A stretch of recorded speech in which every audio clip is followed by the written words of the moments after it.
நீங்கள் கேட்கவிருப்பது லேடி, ஆதவன் எழுதிய சிறுகதை.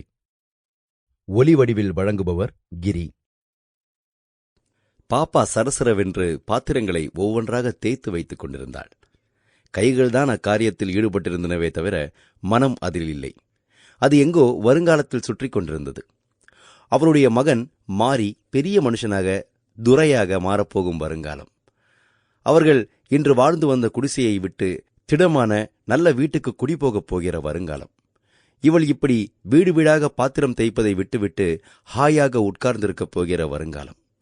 சீராக ஒலித்துக் கொண்டிருந்த சரசரவுக்கு நடுவில் திடீரென்று ஓர் அபசுரம்.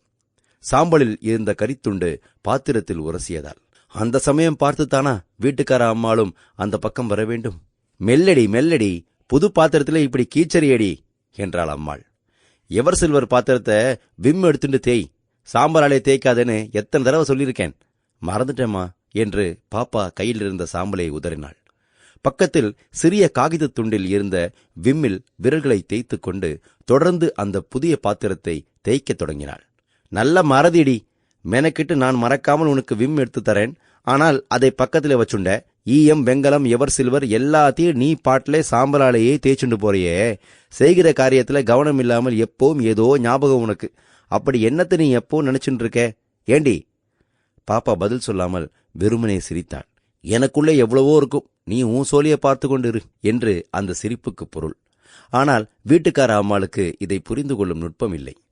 அந்த சிரிப்பு அவருடைய அந்தரங்கத்தை பற்றி இவள் விசாரிக்க உரிமை வழங்குவதாக நினைத்து, உன் புருஷ Sample complete. Ready to continue?